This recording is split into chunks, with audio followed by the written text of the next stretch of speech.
اپنی زندگیوں کو حسین تر حسین بناؤ۔ وہ کس طرح حسین بنیں گی؟ جب ہم دین سے اٹیچ ہو جائیں گے، جب ہم قرآن پڑھیں گے، اللہ کی عبادت کریں گے، اللہ کے کلام کی تلاوت کریں گے تو ہماری زندگی حسین ہو جائے گی۔ دنیا کے اپ ٹو ڈیٹ نہ بنیں بلکہ دین کے لیے جو کام کرنا وہ کریں۔ ایک سادہ سی زندگی گزاریں، بالکل سادہ سی۔ وہ کیسی ہوگی کہ جس وقت آپ کی زبان ہل رہی ہو ذکر اللہ سے ہل رہی ہو، جس وقت آپ کی زبان چل رہی ہو درود شریف سے چل رہی ہو، دنیا کی گفتگو میں محو گفتگو دنیا نہ رہیں۔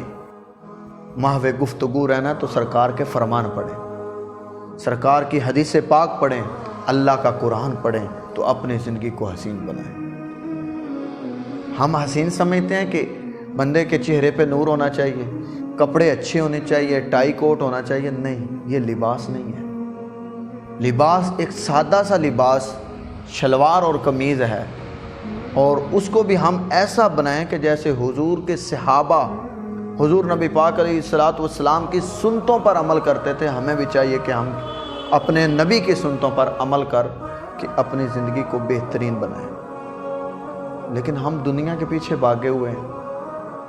چاہیے تو یہ تھا نا کہ ہم دین کے پیچھے چلتے اور دنیا ہمارے پیچھے پیچھے ہوتی، لیکن ہم دین سے جب سے دور ہوئے ہیں اور دنیا کے پیچھے لگے ہیں، دنیا آگے آگے بھاگتی، ہم پیچھے پیچھے بھاگتے ہیں۔ کاش آپ دین پر چلتے تو دنیا آپ کے پیچھے پیچھے ہونی تھی۔ یہ مولا علی پاک سرکار کا بھی فرمان ہے کہ جو دنیا کے پیچھے لگتا ہے دنیا اس سے آگے بھگائی جاتی ہے، اور جو دین کے پیچھے لگ جاتا ہے دنیا اس کے پیچھے چل جاتی ہے۔ تو خدا را اپنے زندگی کو یہ حسین لمحے، یہ حسین گھڑیاں، اپنی جوانی، اپنا بچپن، لڑکپن، بڑھاپا جو ہے حضور کے دین کے لیے وقف کریں۔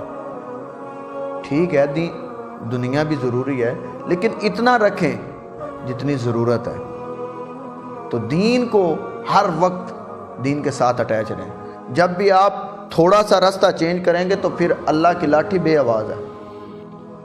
تو جب اس کی پکڑ آتی ہے نا مالک کی، اللہ اکبر کبیرہ، بندے کو کوئی سمجھ نہیں لگتی کہ اب میرے ساتھ کیا ہونے والا ہے، کوئی پتہ ہی نہیں چلتا۔ تو خدا را اپنی زندگی کو ایسا بنا لیں جیسے حضور کے صحابہ نے حضور کی سیرت پر عمل کر کے اپنی زندگی کو بسر کی ہے۔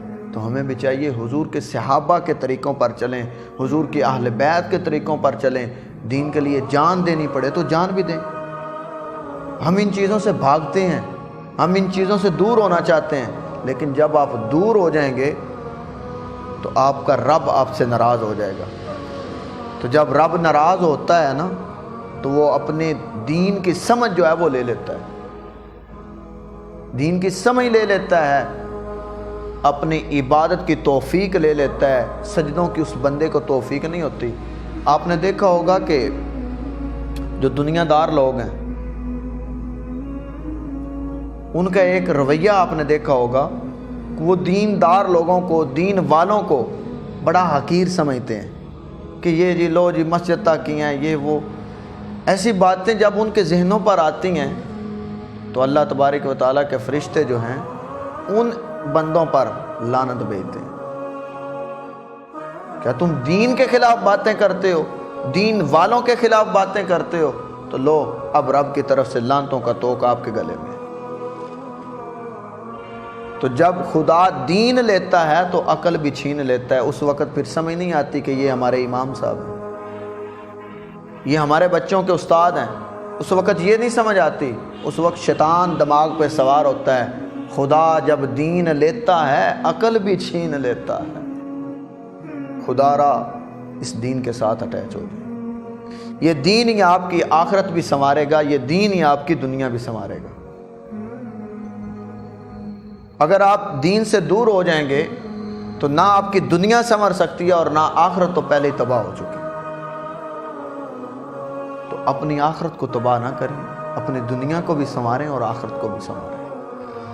یہی ہمارا دنیا میں آنے کا مقصد ہے۔ لیکن ہم چودھریوں وڈیروں کے پیروکار ہو جاتے ہیں اور دین سے دور ہو جاتے ہیں۔ جب دین سے دور ہو جائیں گے تو اللہ ناراض ہو جائے گا.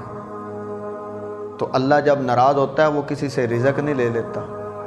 اس کی جو روزی ہے، جو پیسہ ہے، جو دولت ہے، جو بینک بیلنس ہے، وہ اللہ کبھی بھی نہیں لیتا. اللہ اس سے اپنی عبادت کی توفیق لے لیتا ہے. اس کو سجدے کی توفیق نہیں ہوتی، کلام پڑھنے کی توفیق نہیں ہوتی. یہ سزا ہے رب کی طرف سے. اللہ کے لیے دین پر چلیں. یہی ہماری آخرت ہے، یہی ہماری